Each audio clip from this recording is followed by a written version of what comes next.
வணக்கம் மக்களே. இன்று குறுந்தொகையின் 107வது பாடலை கேட்போமே.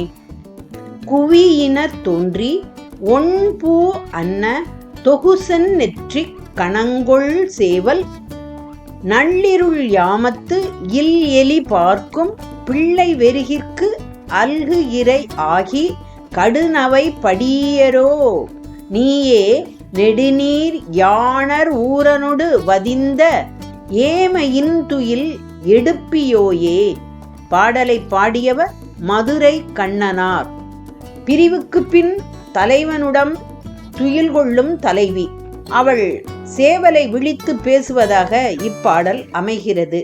பொருள் முற்றி வந்த தலைமகனை உடைய கிழத்தி காமம் மிக்க கழிபடற் கிழவியால் கூறியது என்பது துறை குறிப்பு ஆகும்.